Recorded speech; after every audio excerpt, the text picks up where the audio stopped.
I want to talk about pornography.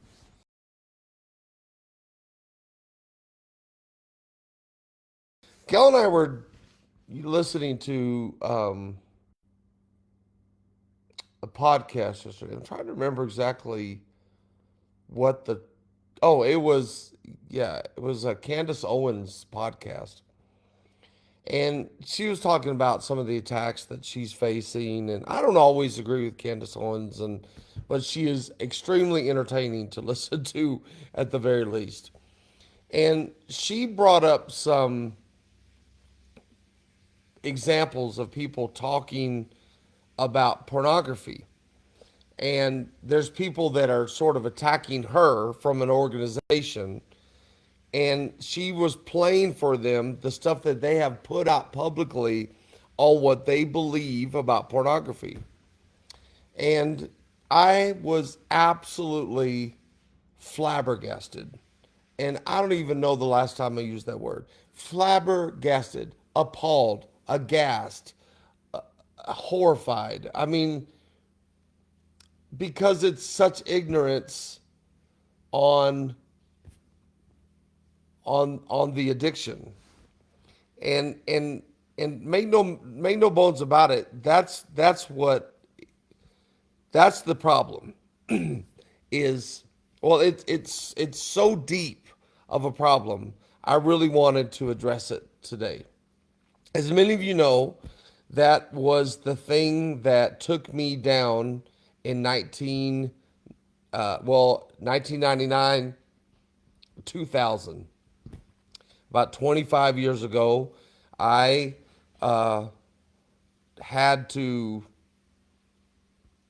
step down out of ministry. Well, that's when it first, I shouldn't say I did. I had to step down out of ministry.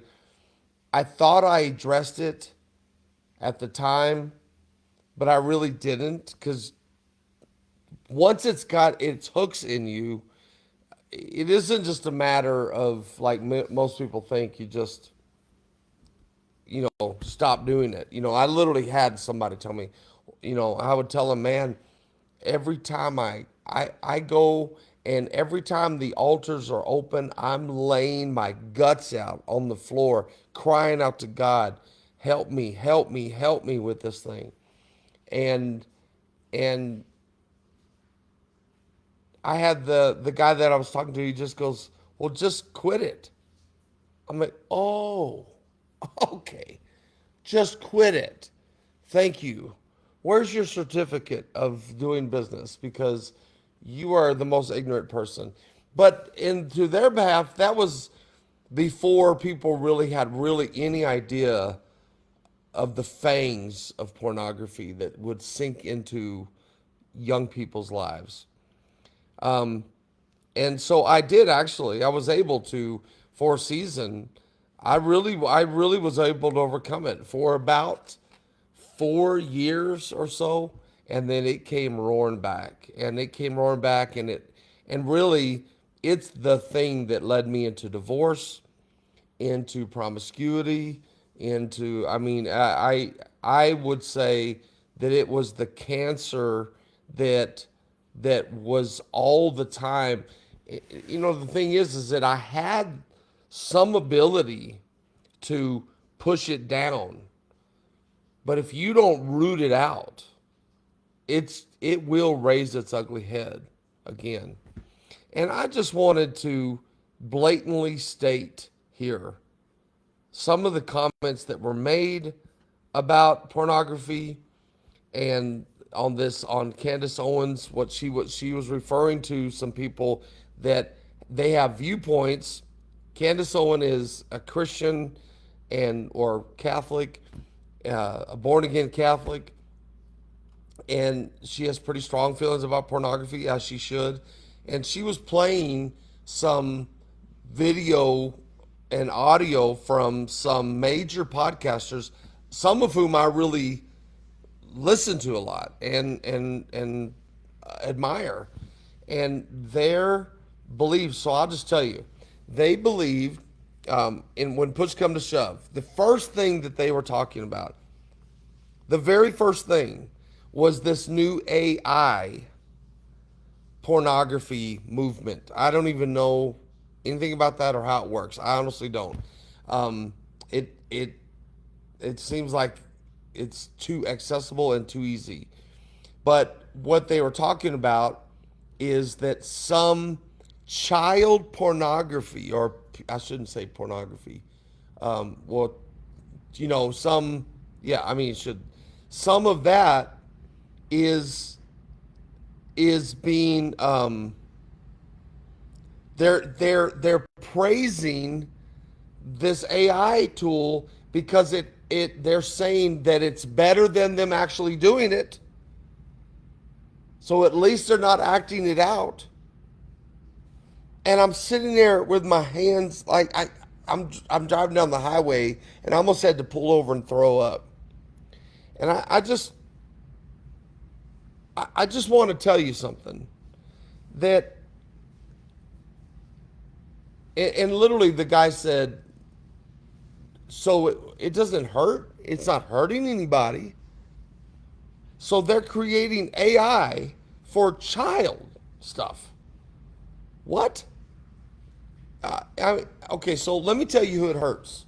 Number one, there's no pornography. This is one of the lies that people that are addicted will believe and say, that it doesn't hurt anybody, and it helps me to not cheat on my wife. It helps me to not act out or not. Let me just promise you, as someone who's walked through that minefield, you will eventually try to act it out.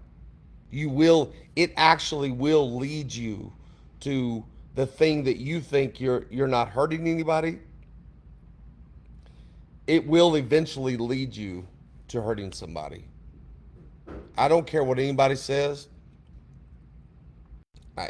You may disagree with me, and I don't care. I'm standing up, telling the truth that pornography will lead you. The pictures that you have in your mind will lead you to acting out on those pictures, or at least, at the very least, having you desire for them to be acted out. But it goes much deeper.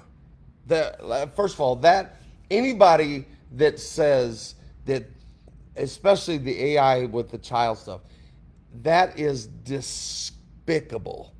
That is just why. First of all, you are mentally ill and you need help. You need either help or you need to go to prison, because that is that's literally from Satan himself. And I feel like I've seen in the last few years, I've seen where there's this move of trying to normalize it somehow. Let me just promise you, it's not normal. You're not okay. You're this goes way further than just you know you know at least she's not acting it out. Oh my gosh. I will say that, and then that's the worst. That's the worst. But then let's back down to where most men and guys are. And let me tell you, pornography is an invasive thing that they're saying 60% of all men struggle with it, and I believe that number is either true or even higher. The issue is that it does hurt somebody. It does hurt somebody. I'm not even talking about the child stuff anymore. It does hurt somebody. And let me tell you who it hurts. Just regular pornography. These are the people it hurts. It hurts the people watching it because it goes into the dark places. It's a root system that roots. It's what people don't understand is it's not a physical thing only. It's a spiritual thing, and the enemy knows exactly how to attack and how to get root systems buried in your life. And what people take so nonchalantly is that it's building a sort of addiction, and even if it doesn't lead to necessarily, you might be one in 1,000 that it doesn't lead you to addiction, but what it does is it starts skewing the beauty of what God gave us, and it starts darkening that beautiful thing, and those pictures start to arise in your head. Your mind is like a filing cabinet, and there's all the things that God had naturally placed as far as files in your mind that should be there. And what pornography does is rips those out and replaces those with raw files that are vile, and they will impact you one way or the other. They will hurt you one way or the other. Let me tell you somebody else that it hurts. It hurts your spouse. Even if they never find out, it hurts your spouse spiritually, because what it's doing is she doesn't realize that you're not really giving your whole self to her. I heard somebody say that it helps with their intimacy. That's a lie from Satan. You are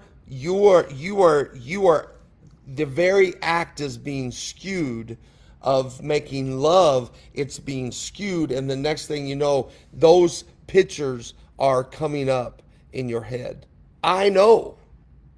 I'm telling you from a place that I know. That the other person that it hurts is the women that are in the industry, and the men, the actors. Let me just tell you,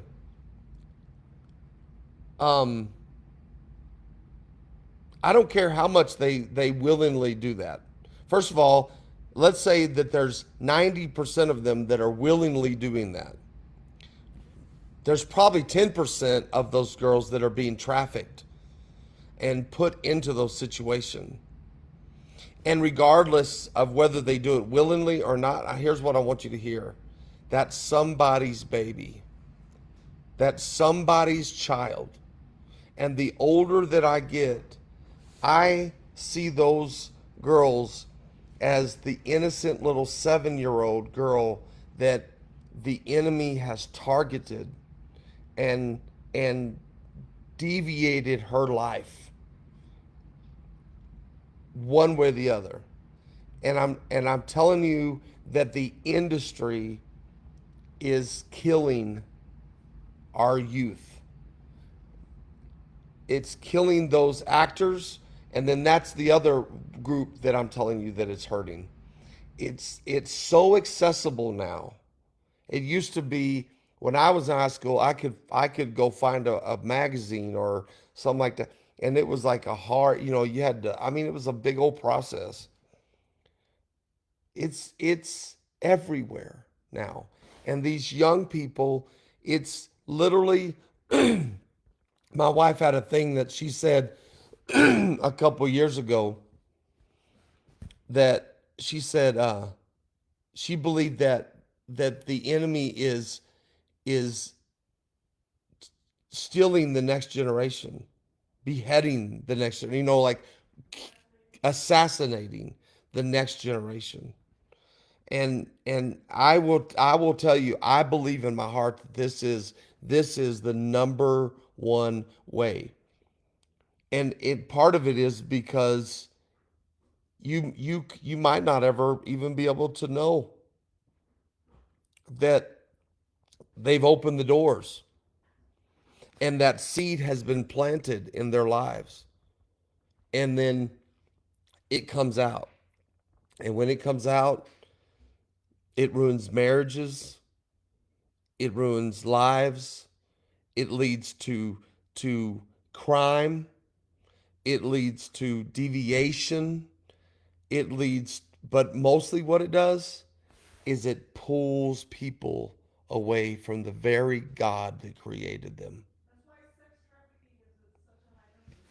Gail just said that's why sex trafficking is at such a high number, and that's why our property, why we're so dedicated to that, just to help women. Because I'm talking about, let's talk about the 20-year-old man man, you know, that is secretly having this problem. But you don't know. And he's going to college, and he's trying to find a career, and he's trying to find a girl, and he's living a normal life. But at nighttime, he's doing these things. Those seeds come to bear. Those seeds will be fruited out.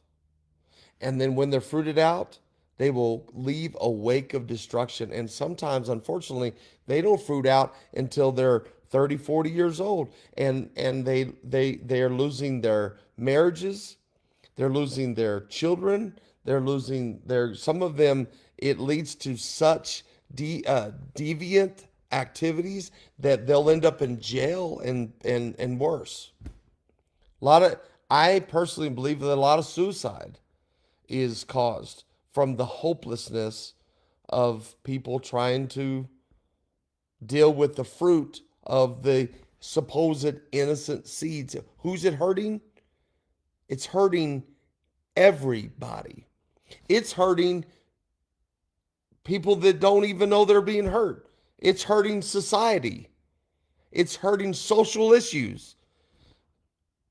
You really want, I could just go, if you really want to know why the the hard left, you know, if you really, I'll and this is just me talking, not scientifically, but it's what I believe in my heart.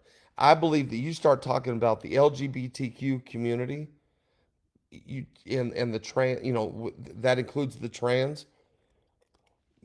I'll Especially the trans that are men becoming women. I'll bet you, if we were honest and they were honest and we looked in their past, there's a history of pornography. And that's what it's seeding out as. I know they would fight me and disagree with me, but if we were one on one, I bet you that seed, it's a spiritual condition. The enemy is stealing and assassinating their lives. And why have we seen all of a sudden, when I was growing up, you never even heard of trans. You did every once in a while come across somebody who was gay or something, but it was a very small number. Now it seems like it's 1 in 5. And I fully believe that those two correlate with the onslaught of pornography in the last 25, 30 years, and the easily accessible. And I just am somebody who, I was just laying there last night thinking somebody needs to say something. So, and I know there's lots of organizations and lots of, I think there's an organization that helped me called triplexchurch.com. And it's an accountability thing. But the problem with accountability firms and accountability programs is that if you're a liar and a deceiver, which that's another thing that pornography does, is it teaches you how to be a good liar, a good deceiver, a good hider. And so if you're good at that, which you've probably become good at that because you're hiding this disease that you have, then this addiction, then when it comes to those accountability things, never worked for me because I knew how to lie. I could tell if I had an account. I don't know how I was so good at lying that you know I just wouldn't hold no water, wouldn't bear no, it wouldn't help me at all. There's the other person that it hurts. Even so, let's talk about the AI stuff. This is a little bit harder for me to talk to because I can imagine what it is, but I've not seen it, or I don't know anything about it, honestly. But so they were talking, it doesn't, who does it hurt? It hurts the end user, one. Number two, it hurts the person that's building that stuff, that's creating that. You know, there this is not a victimless crime. It's not a victimless addiction. And I want you to know that I don't care how long you've been doing it. I don't care how bad your addiction is. I don't care how much it's affecting you and how dark of a root is going on in your life. I just want you to know that if you need help, Gil and I are here for you. Females, I want you to call Gail. Males, call me. If you're having problems in your marriage, I, there's no fees, no charges, no, I don't have I just want to help you walk your way out of this into freedom. I can tell you that the thing that helped me, the number one thing. So I have a whole teaching. There's a teaching that I do called How to Get Off the Bull. And in essence, that is the message. Pornography was the bull that I climbed up and I got on. And so the whole message is how to get off the bull.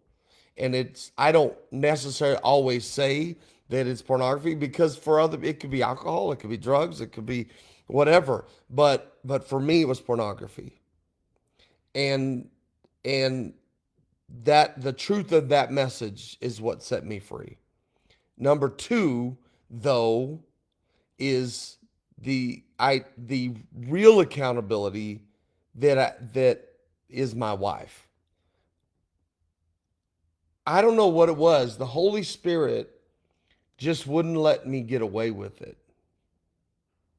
And my wife caught me every single time. And actually at first, when we first met, I was just open about it. I just told I do this. This is a problem that I have. And and at first, she didn't know. She's walking into something she don't really understand either. And we're in the newness of our relationship. But after a while, she figured out how bad it really was. And she's like, "You're done." And it even got to a point one time that she told me, "If I find you do this, that you've done this again, I'm going to throw everything you own out of my house." And see, even that, like, I had been so caught up in addiction that I started, this is another victim mentality, is I started to, there was things that I would never have been okay with 10 years, 20 years before, that now, I rationalize all kinds of things. And we were living together before we were even married. And somehow we made that okay. And I'll never forget my dad calling me up and saying, "Hey, I'm just begging you, before you get married, could you please just move out?" And we did. I did. For a little while. And I don't remember all the details of all that stuff, because that is definitely in my past. But God did. I'm going back to the story now of she's saying to me, "I'm gonna throw everything out out of my house." And sure enough, I did it again. And sure enough, she caught me again. And I came home and everything I owned was out in the yard. And I'm not talking about nice, like, in in bags stacked neatly. No, it looked like a yard, it looked like a hurricane hit our, everything I owned was strewn about the yard. And I had big garbage, and it was raining, and I had big garbage men, had to pick up all of my stuff and put it in there. And I'll never forget, as I'm picking it up there, I had every emotion. I was heartbroken because I knew I just lost the love of my life. I was angry at her for doing this. And then there was actually a little bit of humor as I'm picking all my stuff up in the yard. I'm like, this chick is serious. This girl is is not playing. Like I can't get over on her. I'm gonna back up and tell you something. Another victim. I would actually say that the end of my first marriage was because of my addiction. And that was another victim, was my first wife. I my choices ruined our marriage. Now there were some other extenuating circumstances that I could point to, and those are true, yes. Those are true. But for me to get healed, I had to come to the fact of dealing with me, not what she did wrong, but what I did wrong. And that's what I did wrong. And it brought it, what it does is it removes your trust in God, and it removes your connection to the Father, and it blocks. It doesn't remove his love for you, his access to you, but it puts a like a it it just puts like a blackness and a darkness over you where you're no longer going to him. You're no longer trusting him. You are so full. It brings shame. Shame is so is a root of darkness. And the shame, what the shame does is, number one, the worst thing about shame is it keeps you from going to the one thing that you need the most, God. I'm not going to read the Bible because every time I read the Bible, the shame of me gets on me. I can't go to church. What? If I go to church, the roof is going to fall in. I can't pray. Who am I praying to? The God that sees me doing the things that I'm doing in private? And so the shame that covers it doesn't block God from you, but you block yourself from God. And that, and then the next thing you know,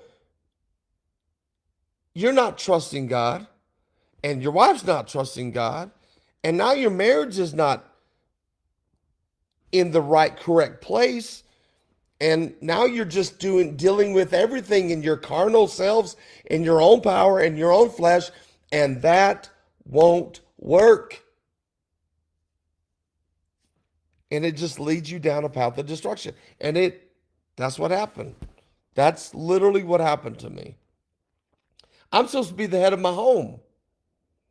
And as the head of my home, I created destruction and devastation.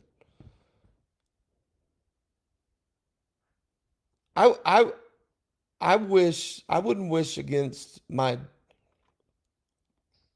worst enemies what I've been through. What that seemingly, as they say, doesn't hurt anybody. It didn't just hurt me, it almost killed me.